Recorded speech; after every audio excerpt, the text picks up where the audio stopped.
Le semantic layer, c'est un endroit dans ta plateforme où tu définis tes indicateurs, tes KPI. La tendance, c'est le semantic layer dans le data warehouse.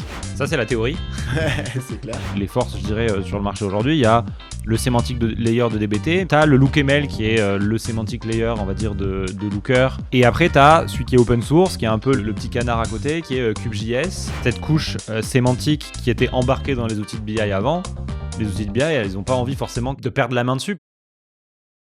Aujourd'hui, je reçois Christophe qui est staff data engineer et cofondateur chez Nao. Il est passé par plein de belles boîtes, des startups ou des grands groupes comme Auchan ou Captain. Et surtout, il écrit la newsletter qui a été recommandée maintes et maintes fois sur le podcast, à savoir blef.fr. Aujourd'hui, on va faire un épisode sur les plus grosses tendances data de 2025.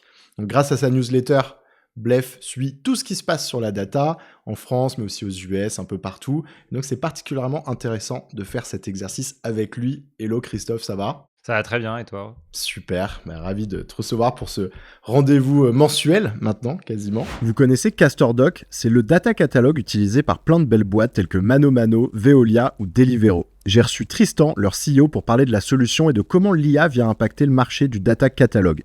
Par exemple, ils ont lancé une fonctionnalité de Self-Service Analytics. Tu peux poser une question à ta donnée dans un chatbot et l'utiliser directement dans tes workflows via Slack ou Teams.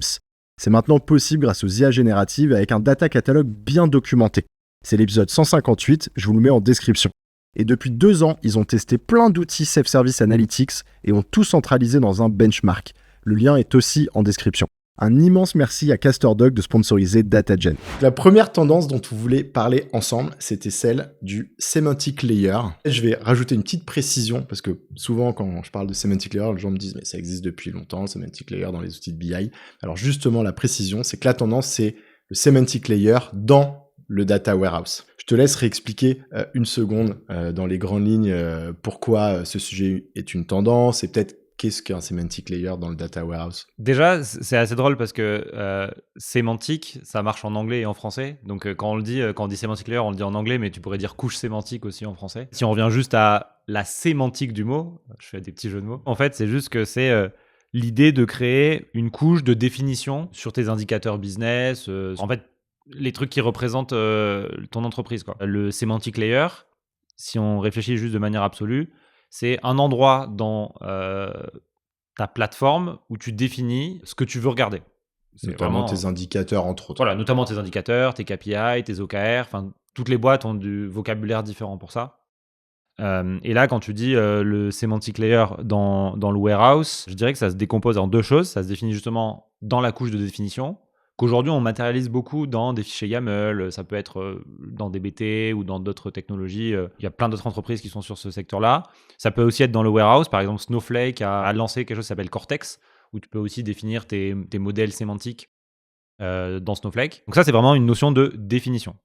Et après, il y a une deuxième partie, c'est la partie serving, enfin restitution, exposition de tes sémantiques, et ce qu'on va plutôt appeler le metric store, le metrics layer. C'est la notion de j'ai défini mes sémantiques, et maintenant il faut que je les expose pour que des gens puissent les requêter. Et ça, c'est la deuxième partie, tu vois, c'est il y a un endroit qui est une single source of truth de ma définition de sémantique, et la deuxième partie qui est, maintenant, il faut quand même pouvoir les requêter pour en faire quelque chose. Oui, ça, et si c'est un concept ça qui existe depuis longtemps, c'est juste qu'historiquement, la semantic layer, elle était souvent dans les outils de business intelligence, comme Tableau, Power BI, Looker, et Looker etc. particulièrement avec le LookML, c'est qui est la plus grosse illustration dans la modern data stack, je dirais. Avant la modern data stack, c'était plutôt business object, qui est bien de la old data stack, si on peut dire. Moi, la manière dont je le schématise, souvent pour le comprendre en langage assez simple, c'est dire que c'est justement cette couche où tu vas définir tes indicateurs et tout un tas de choses qui vont te permettre après de pouvoir avoir la fonctionnalité dont on parle souvent, notamment un peu en self-service, qui est qu'avec ton outil de business intelligence, tu vas pouvoir faire juste du drag and drop et tu auras tes métriques, tu auras tes indicateurs, etc. Et tu pourras jouer avec tes filtres et construire ton tableau de bord sans faire de requêtes SQL additionnelles, parce que tu auras un peu tout setupé sur cette couche au préalable. Pour comprendre pourquoi c'est devenu une tendance de remonter cette couche dans le data warehouse, c'est d'en revenir au point de douleur qu'on a rencontré avec la situation initiale.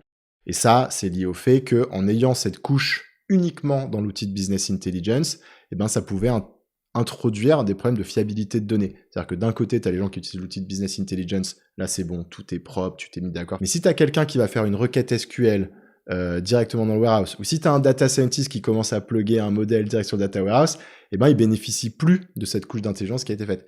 Et donc c'est là qu'en fait on s'éloignait du concept dont on parle souvent, un peu de source de vérité unique, parce que cette couche d'intelligence, elle avait été faite seulement sur un canal de distribution de la data, quoi. Ouais, et surtout quand tu regardes, il y a beaucoup d'organisations qui sont passées aussi dans le podcast, qui n'ont pas qu'un seul outil de BI, tu vois. Enfin, c'est monnaie courante, on dira, d'avoir 2 voire 3 outils de BI, et plus l'organisation est large, plus il y a beaucoup d'outils de BI.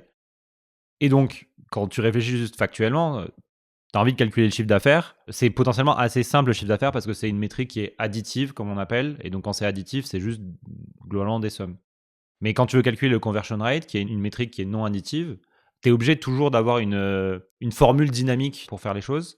Et donc, en fait, si tu as, je sais pas, 3 outils de BI, vu qu'il y a un dynamisme, tu vas être obligé dans tous tes outils de BI de redéfinir comment tu calcules le conversion rate et donc de mettre la formule numérateur divisé par dénominateur. Ça veut dire que tu calcules le truc à 3 endroits. Forcément, quand quelqu'un change à un endroit, ça va pas se changer à un autre endroit. Et donc, tu as forcément une divergence qui apparaît et ainsi de suite. Et là, tu es sur un exemple simple, mais potentiellement, si tu l'extrapoles sur plein d'indicateurs, plein de calculs que tu dois faire. Et plein de personnes.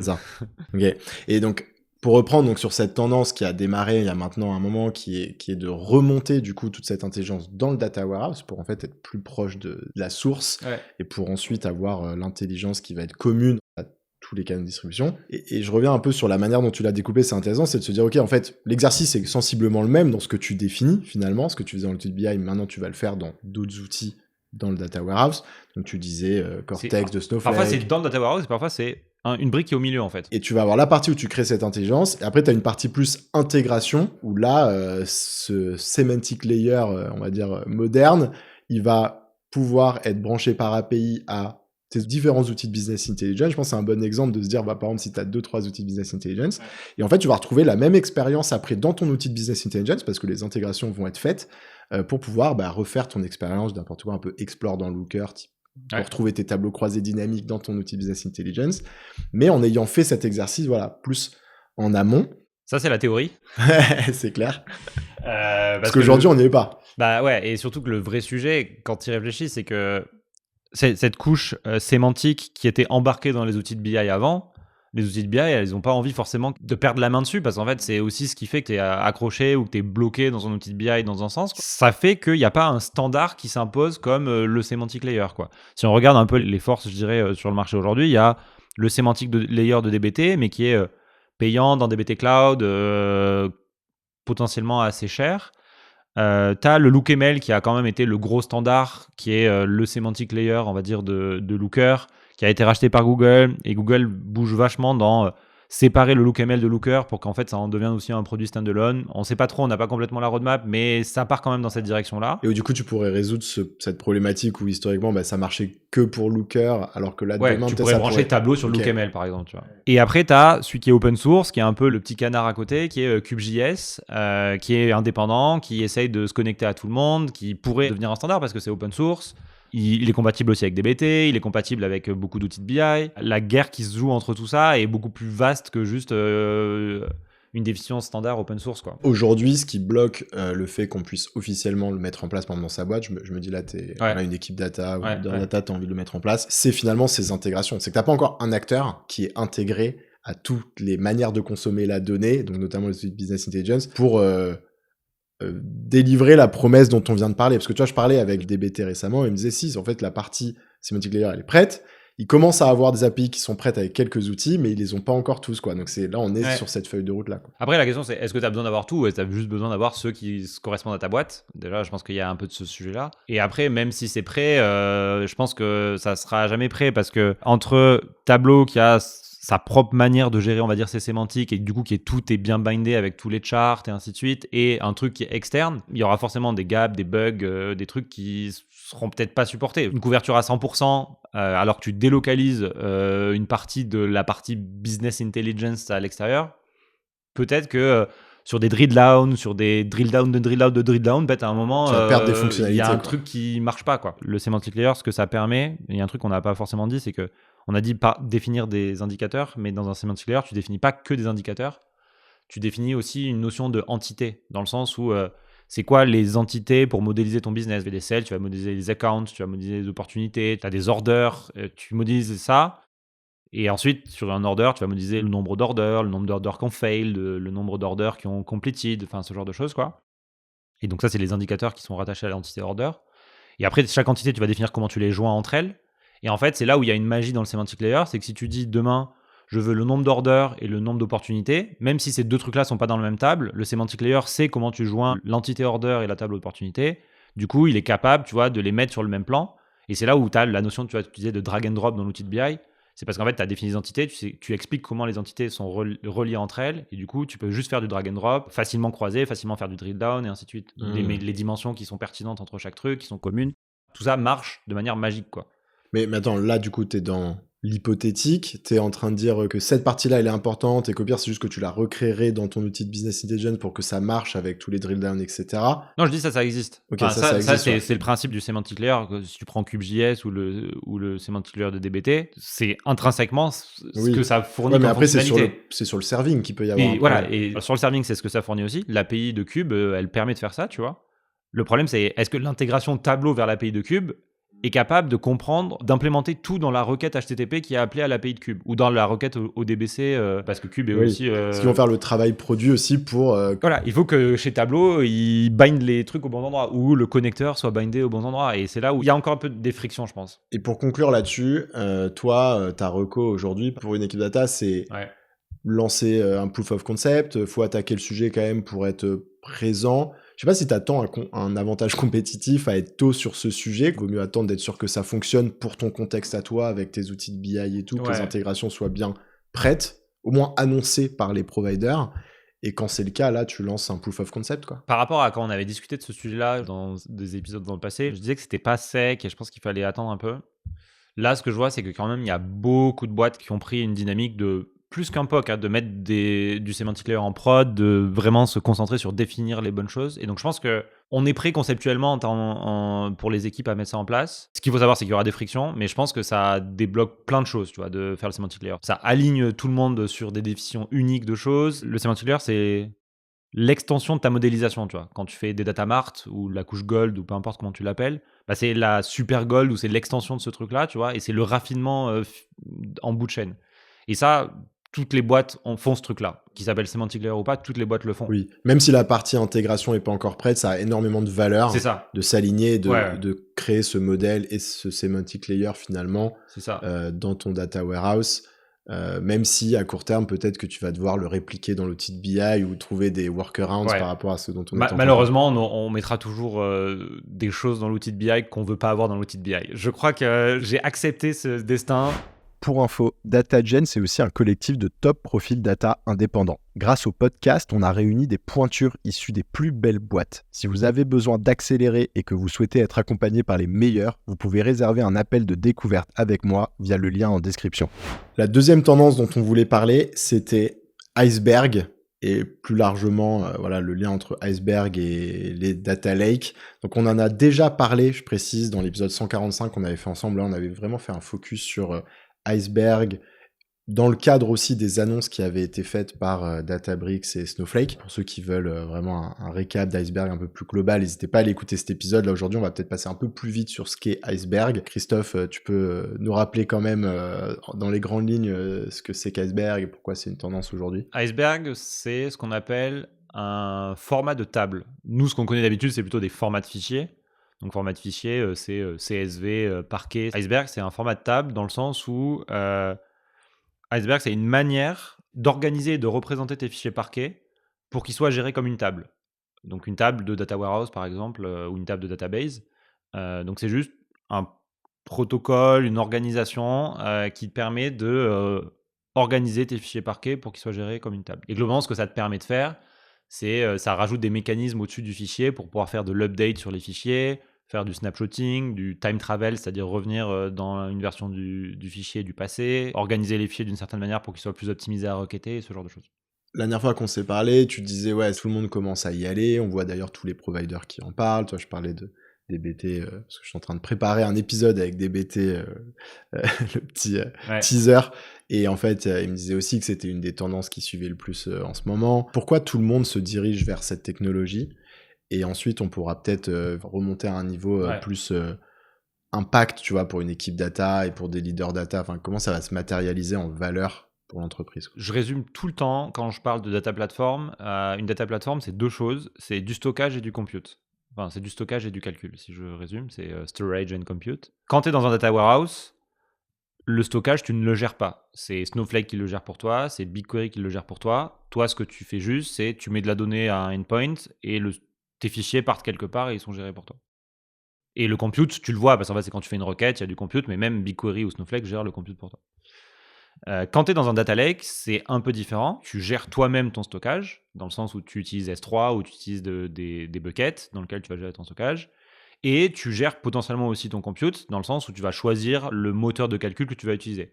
Tu utilises Databricks, tu utilises Trino, tu utilises Athena. Toute data platform, c'est du stockage et du calcul. Ce qui se passe, c'est que la plupart dans la moderne data stack, en termes de tendance, on a mis le warehouse au milieu. Et donc, on a enlevé l'ownership du stockage, du compute et de la manière dont les données sont organisées aux équipes. Et globalement, moi, ma tendance et ma manière de lire les choses et pourquoi tout ça s'est excité, c'est parce que Iceberg, ça casse ce truc-là. Iceberg, c'est du table format. Et donc, en fait, c'est une manière de recréer un data warehouse en open, tu vois. En gros, quand tu mets du Iceberg dans un data lake, tu crées un data warehouse. Enfin, sauf que tu le crées en kit, tu vas gérer toi-même ton stockage, tu vas gérer toi-même comment tu ranges les tables, tu vas prendre un outil de catalogage pour avoir le catalogue et avoir le truc comme quand tu es dans ton data warehouse sur le côté, comment tu ranges les tables. Tu vas toi-même choisir ton engine. Mais globalement, tu as un data warehouse en kit. En gros, stockage plus compute plus Iceberg ou table format, tu as un data warehouse en kit, globalement. C'est le Ikea du data warehouse, en fait, Iceberg. Pourquoi Iceberg c'est devenu ce que c'est aujourd'hui ? C'est parce que tout le monde voulait faire concurrence aux warehouses fermés, ou le marché voulait sortir des warehouses fermés de BigQuery et de Snowflake qui prennent toute cette part de marché-là. Databricks a vachement poussé pour ça parce que Databricks fournit des choses en kit depuis qu'ils existent. C'est le principe de Databricks, c'est plus de donner de l'outillage aux développeurs plus qu'une simplicité, une UX simple comme Snowflake. Ce que je vois, c'est Iceberg fournit ce qu'on appelle de l'interopérabilité, c'est-à-dire ça te permet de sortir un peu du vendor lock-in du data warehouse, tu vois, dans le sens où tu as le table format, donc tu as le truc le plus important pour toi qui gère ton asset, qui est tu gères la table. Ok, donc ça te permet de retrouver le même résultat, mais en kit, donc un peu plus compliqué que si tu as quelqu'un qui le fait à ta place, mais suffisamment facile pour le faire, quand auparavant c'était trop complexe, et c'est pour ça d'ailleurs qu'il y a eu énormément de succès et d'adoption sur les data warehouse. Mais là, si on revient un peu du coup au point de douleur peut-être pour les entreprises, qui fait que grosso modo c'est une approche qui commence à gagner en adoption, c'est qu'en fait ça va permettre d'éviter justement les situations de migration auxquelles tu te retrouvais. Parce que finalement le gros point de douleur, c'est quand tu es un peu bloqué sur un vendor, parce que le coût de changer de vendor devient trop lourd finalement, c'est trop compliqué de bouger, etc. Et donc après, tu peux te retrouver dans des négociations de pricing un peu plus compliquées, quoi. T'es un peu tenu. Ça va permettre aux entreprises de se dire, par exemple, je sais pas si c'est avec Snowflake ou avec d'autres, avec Google, etc. Comme maintenant c'est plus facile de bouger, je suis moins bloqué, et donc j'ai une répartition peut-être dans la négociation qui est plus équitable, quoi. Ouais, il y a un peu de ça, et c'est le principe de l'interopérabilité, tu vois, c'est de faire que deux systèmes qui avant c'était hyper dur de les faire communiquer, tu peux les faire communiquer. Et encore une fois, on revient comme à l'outil de BI. Il n'y a pas une boîte qui a un seul outil de BI. Les grosses boîtes, elles n'ont pas un seul data warehouse. Tu vois. Il y a de plus en plus de boîtes qui ont un BigQuery parce que la donnée Web Analytics arrive dans BigQuery, parce que l'intégration GA, elle est facilement setup. Et en même temps, ils ont un Snowflake ou un Data Lake à un endroit. Et en fait, faire interagir les trucs ensemble, c'est assez painful. L'idée de Iceberg qui s'impose en standard, c'est de créer l'interopérabilité, c'est de forcer, du coup, BigQuery et Snowflake qui sont fermés à supporter Iceberg. Enfin, c'est le marché qui le force, tu vois. Et du coup, BigQuery peut te mettre une table à dispo en Iceberg, Snowflake peut te mettre une table à dispo en Iceberg, ce qui fait que demain, tu peux prendre un dataset qui est dans ton data lake, prendre une table de ton BigQuery qui est lisible en Iceberg, et tu peux faire une jointure dans les deux avec un engine qui est indépendant, tu vois. Ou même avec BigQuery aussi, tu vois. Parce que les deux sont de l'iceberg, Et tu peux unifier la chose dans un terrain neutre, tu vois. T'es pas obligé d'être chez BigQuery et Snowflake, tu peux même aller dans un terrain neutre, DuckDB par exemple, Ah oui, dont donc je suis assez en fan. fait, à un niveau donc plus opérationnel, vraiment dans les projets, ça va complètement potentiellement changer la dynamique. Oui. C'est-à-dire que tu auras tout simplement beaucoup moins d'intérêt à faire des énormes migrations comme on a pu le voir nous dans des boîtes Potentiellement, ouais. parce que tu as un choix stratégique à un niveau très high level qui dit ouais on passe de n'importe quoi de Microsoft à Snowflake, tu te retrouves à devoir tout migrer pendant 6 mois. Là en fait l'idée serait de se dire si en tout cas tu es sur des technos qui utilisent Iceberg, qui supportent Iceberg, t'auras peut-être moins d'intérêt à le faire. Peut-être que tu le feras quand même, mais Oui. si tu dois le faire, ça ira beaucoup plus vite, donc ce sera moins problématique. Et tu peux aussi te dire, bah, finalement, pas besoin de le faire, parce que pour faire les projets dont on a besoin, c'est complètement indolore, on peut juste directement avoir en source les 2 data lakes. Là, on parle de la notion physique au niveau du fichier, tu vois. Mais il y a aussi une notion de unification des catalogues. Ce qu'on a beaucoup fait pendant longtemps, c'est un central data warehouse où il y a toi qui est à l'intérieur, tu vois. Et donc, tu utilises en catalogue, si tu es sur BigQuery, ton catalogue de données du warehouse, c'est, on va dire, le BigQuery. Enfin, c'est la partie gauche de BigQuery que tu peux requêter si tu as envie. Et du coup, là, avec l'indépendance du catalogue, et c'est pas catalogue dans le sens data catalog Castor, là, c'est plutôt dans le sens catalogue opérationnel de, tu vois, recensement technique, de lier un nom avec un lieu physique de où se trouve la donnée.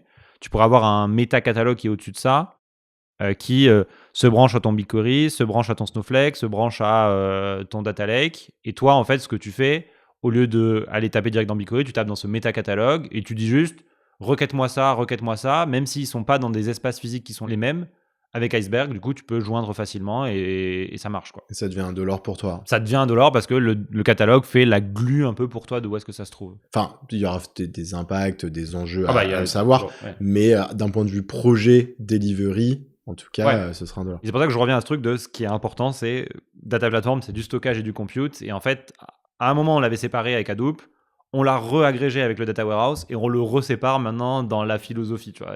Même question, tu vois, pour une équipe data, un leader data, quelle est la prochaine étape à court terme? Est-ce que c'est juste t'attends que les technologies dont on vient de parler supportent Iceberg, fassent les modifications à leurs fonctionnalités et tu vas bénéficier de tout ça naturellement? Ou est-ce qu'il faut lancer quelque chose en ce sens pour aller explorer et tester ce dont on vient de parler? Moi, je pense que si tu es dans un data warehouse, tu n'as rien à faire. Enfin, tu peux rester dans ton data warehouse et ça continuera à marcher. Si tu es dans un unique data warehouse, tu n'as pas de notion de te connecter à d'autres choses, de la donnée qui arrive dans un bug. Juste reste dans le warehouse et change rien. Tu vois. Je Ouais, pense mais qu'il y si a- t'as peur de cet enjeu vendor locking Ouais. dont on parlait. Oui, tu peux avoir cette peur-là. Il y a un autre truc qu'on n'a pas dit, c'est que le fait que tu puisses sortir le truc en Iceberg, tu peux aussi decrease les coûts parce que en fait, tu maîtrises plus le compute, tu peux prendre ton propre compute à toi. Bon, ça, c'est un autre sujet. Mais oui, si tu as peur du vendor lock-in, tu peux te poser la question, mais Et du coup, tu fais quoi? C'est-à-dire, tu commences à bosser avec un autre data warehouse, c'est vrai que c'est compliqué. Enfin, en fait, c'est compliqué. C'est soit tu prends un autre data warehouse. Il y a un truc qui te permet, si tu as peur du vendor lock-in, c'est de faire que tu puisses sortir facilement les fichiers et faire des calculs. Par exemple, avec DuckDB, parce que j'utilise beaucoup DuckDB, tu peux délocaliser les calculs dans une machine que tu gères. Tu peux la délocaliser en local sur ta machine, dans ta CI/CD. Il y a plein de trucs que tu peux réduire en coût avec ça. Mais je dirais que si tu n'as pas de problème, tu vois, de plein de systèmes, je pense que c'est pas forcément pour toi tout de suite, tu vois. Oui, puis comme tu dis, en fait, tu vas en bénéficier naturellement. C'est juste que si Google, Snowflake montent là-bas et mettent à disposition sa fonctionnalité, c'est juste que toi, tu te sentiras moins bloqué. Et si à un C'est moment ça. donné, tu as besoin de bouger, Ouais. eh ben, tu sauras que tu peux le faire facilement. Mais en fait, à court terme, tu n'as pas forcément besoin de mettre quoi que ce soit en place, quoi. C'est ça. Je rebondis sur une autre question, cette fois plus à un niveau individuel. Tu vois, si tu es un professionnel de la data et que tu dis, tiens, j'aimerais bien être bien au fait de cette technologie, est-ce que là, tu peux faire quelque chose pour t'onboarder? Est-ce qu'il va y avoir des compétences qu'il va falloir avoir sur ces sujets-là? Ou pareil, ça va se faire un peu naturellement en utilisant les technologies que tu utilises déjà au quotidien? Pour certaines personnes, avant de passer de CSV à Iceberg, parce qu'il y en a qui gèrent encore leurs données avec du CSV, déjà passer de CSV à parquet. Et après, passer de parquet à Iceberg, ça fera déjà une première étape. Déjà, mettez du parquet partout avant de vous dire il faut que je mette du iceberg partout. Ça, c'est le premier truc. Et après, en tant que professionnel de la data, je pense qu'il faut faire des tests, comprendre ce que ça veut dire, tu vois, Iceberg, un peu jouer avec. Il y a un très gros héritage derrière Iceberg avec Hadoop, pour être honnête, hein, parce que c'est très Java oriented. Donc, pour ceux qui ont eu des sueurs froides du monde Hadoop, faut en être conscient. Il y a des supports en Python qui commencent à arriver. Je ne sais pas si c'est encore vraiment prêt le support Python. Ils ont rajouté que récemment l'écriture en Python en Iceberg. Avant, tu pouvais faire que de la lecture en Python en Iceberg. Dans tous les cas, les gens qui sont intéressés, c'est des personnes qui font du data lake en général. Et ceux qui font du data lake sont plutôt assez au courant de ces sujets-là. Le vrai sujet, c'est plutôt pour ceux qui font du warehouse et qui savent pas trop ce que ça va être les impacts. Et je reviens à ce que je disais tout à l'heure, si tu as un seul warehouse, je pense que c'est pas très grave. Si tu as plusieurs warehouses, tu peux t'en intéresser parce que ça va te permettre de réduire des coûts d'égresse, d'ingress et ce genre de choses, quoi. La troisième tendance dont on voulait parler, alors, dont on a déjà parlé sur le podcast, bien entendu, c'est celle des Gen AI, mais plus spécifiquement des Gen AI là, appliquées à la data. Moi, j'aime bien utiliser le terme text to insights pour le schématiser. C'est grosso modo comment demain on va permettre aux métiers ou même aux professionnels de la data de récupérer des insights en langage naturel et donc ne même plus avoir besoin de faire de SQL par exemple. Là-dessus, il y a eu des bouleversements qui te font dire que c'est une tendance en particulier pour 2025. Je pense que les technologies actuelles, elles sont prêtes pour faire quelque chose. En revanche, le quelque chose, c'est pas forcément celui qu'on attendait initialement. Ce que tu dis text to insight. Alors, je pense pour le end user, ça va être text to insight, mais pour nous, côté data, ça va pas forcément être text to insight, tu vois. Ça va plutôt être text to quelque chose qu'on a préparé à l'avance qui va délivrer des insights, tu vois. Il y a eu un talk à la conférence que j'ai organisée, la Forward Data, du CTO de Selfer, qui est une entreprise qui fait du chat with your data, si je résume. Donc, le talk s'appelait Hallucination et impact sur les data workflows, quoi. Il est arrivé à la même conclusion que j'avais eue, c'est en fait, c'est hyper dur de faire du texte to requête SQL naïvement, tu vois, genre dire à partir d'un prompt, génère-moi une requête SQL qu'ensuite je vais exécuter pour sortir des insights. Parce qu'en fait, le champ des possibles quand tu dis génère-moi une requête SQL, c'est beaucoup trop vaste, tu vois. En revanche, il y a un truc qu'on a découvert là avec tout ce qui a avancé sur les LLM, c'est que du texte to remplis-moi un texte à trous, ça marche hyper bien. Et quand je dis remplis-moi un texte à trous, en fait, c'est du texte to j'ai des templates de requêtes SQL où tu as juste à remplir les colonnes de dimensions qu'il faut prendre ou les colonnes de métriques qu'il faut prendre, le from, et en gros, tu lui dis juste génère les colonnes qu'il faut prendre, génère les from qu'il faut prendre, génère les where qu'il faut que je mette, tu vois. Et déjà, tu réduis le champ des possibles du LLM, tu le contrains un peu plus, tu vois, tu le mets dans des templates, et ça, c'est un peu l'avancée qu'il y a eu. Côté Selfer, il s'est arrivé à la même conclusion. Pareil, à la conf, il y avait un talk de quelqu'un de chez Cube qui est arrivé à la même conclusion. C'est texte to template, mais ce template génère de l'insight derrière, tu vois. Ça me fait penser à une discussion que j'ai eue aussi dans le cadre d'un enregistrement récemment là, avec le lead Analytics Engineer de Brevo, Ouais. une licorne française, qui s'appelle Taha, et il me disait que eux ils avaient eu des résultats incroyables, où ils pensaient vraiment que ce serait plus petite démo, un peu effet waouh, etc. Mais vraiment là en fait c'est en train de les confirmer dans un choix carrément de changement d'outil de BI et de partir de Looker pour aller chez Omni, par rapport à cette fonctionnalité Gen AI. Et ce qui m'expliquait, c'est que Omni, en fait, ils ont fait un choix où eux, ils ne permettent pas vraiment de faire du texte to SQL. Ce qu'ils font, c'est qu'en fait, ils te forcent à créer l'équivalent d'une semantic layer dont on a parlé un peu plus tôt, qui est vraiment carré. Et une fois que ta semantic layer est vraiment carrée, ils te permettent de faire là un text to finalement insight directement qui fonctionne. Mais en fait, ils ont retiré la requête SQL un peu de la boucle qui générait trop de complexité, quoi. Et en fait, ça va même plus loin ce que fait Omni. Il y a le semantic layer, et de toute façon, le semantic layer est obligatoire quand tu fais dans la démarche du text to insight, mais il y a aussi la notion de template dans Omni. Parce qu'en fait, quand tu promptes, ce que va faire Omni, c'est pas il va aller que chercher dans le semantic layer. En fait, Omni, c'est aussi une UI un peu spreadsheet-based, où en gros, tu vas faire une pivot table, pour ceux qui sont familiers des lignes et des colonnes, quoi. Et en fait, quand tu promptes, ce que va faire Omni, c'est juste il va trouver les trucs qu'il faut que tu mettes en ligne et les trucs qu'il faut que tu mettes en colonne. Il y a la notion de template que je disais juste avant qui existe, c'est tu fais du prompt vers remplir les bonnes cases dans la UI pour afficher les choses que je veux voir, tu vois. Et c'est exactement ça, ouais. C'est le même concept. Donc c'est intéressant parce que c'est encore quelque chose, il y a 3-6 mois, dont on parlait comme... on se disait, ah, ça commence à être possible, mais on était quand même super sur la défensive, en se disant, ouais, enfin, faut pas trop s'emballer, etc. Puis là, tu sens qu'en l'espace de quelques mois, t'as quand même des avancées.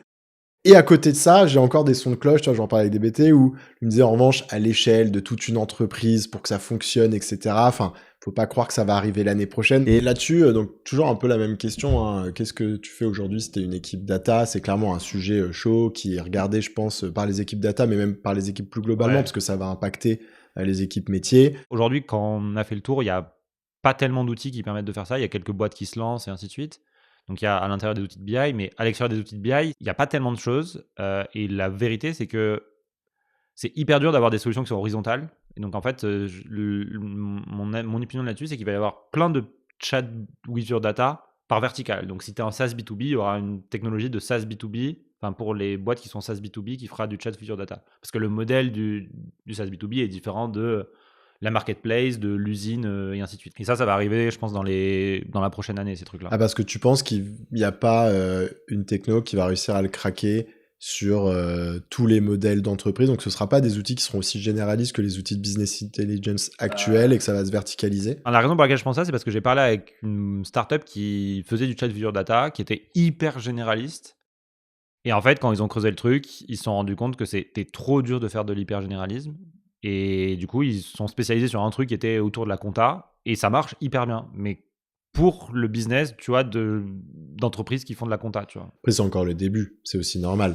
Ouais, peut-être que ça va s'améliorer. Mais en tout cas, là, sur les conclusions des gens qui travaillent sur ce sujet-là, c'est dur d'avoir un outil chat with your data qui répondra au use case de tout le monde, tu vois. Mais moi, je parlais, tu vois, aussi pour les boîtes, par exemple, qu'on reçoit sur le podcast, qui sont quand même des boîtes qui souvent sont assez data-driven, qui vont avoir peut-être la moitié de leur entreprise qui utilise déjà un outil de business intelligence. L'axe d'analyse data aujourd'hui, elle est faite effectivement, comme on voit, peut-être à 50% sur un outil de business intelligence donné ou deux, et puis après, bien sûr, peut-être sur Excel, etc.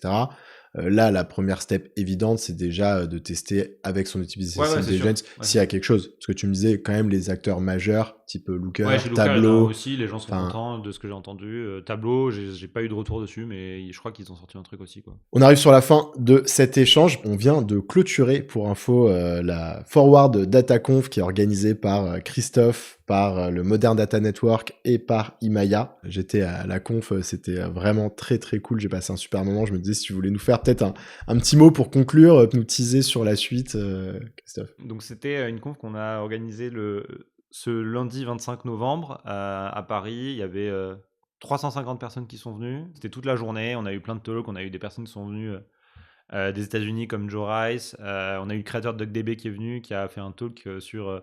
ça s'appelait Changing Large Table. Donc c'est un peu connexe à Iceberg, justement. Et lui, son point de vue, c'est de dire que Iceberg, c'est pas la bonne solution. C'est assez drôle. En privé, il dit moi, je pense que c'est pas la bonne solution. Après, il est côté DuckDB, donc et DuckDB, c'est une bonne alternative à ce sujet-là. En Spotlight, il y a un talk que j'ai beaucoup aimé de Benoît Pimpeau qui a parlé c'était et après SQL, sur les limitations du SQL aujourd'hui dans la manière dont on représente la donnée, c'est-à-dire qu'on la représente en tableau et les tableaux sont pas forcément composables. Les replays seront dispo ou peut-être sont déjà dispo, je sais pas trop quand est-ce qu'on va publier l'épisode. Je mettrai ça en description quand ce sera dispo. Voilà. En tout cas. Et ce qu'on a annoncé, c'est que la conf reviendra l'an prochain. On sait pas encore prévu quand, mais vous inquiétez pas, on vous tiendra au courant, quoi. Excellent, écoute, merci pour ce petit récap. En tout cas, c'était vraiment cool et bravo à toute l'équipe qui a bossé sur la conf. C'était très chouette, j'ai eu que des bons retours. Écoute, Christophe, on arrive sur la fin. Merci encore d'avoir répondu présent. Comme d'habitude, dites-nous ce que vous avez pensé de cet échange, ce que vous pensez de ces tendances. Peut-être s'il y a d'autres tendances que vous auriez préféré qu'on aborde avec Christophe. Peut-être qu'on pourra les aborder dans un prochain épisode. Profitez-en pour vous abonner, quelle que soit la plateforme sur laquelle vous êtes. Et puis voilà, je vous dis à bientôt. Merci Christophe. Salut Robin. Merci d'avoir écouté cet épisode. Si vous souhaitez soutenir le podcast, vous pouvez m'ajouter sur LinkedIn, puis liker et commenter les posts que je fais chaque semaine pour présenter les épisodes. C'est ce qui m'aide le plus à faire connaître DataGen. Merci et à bientôt.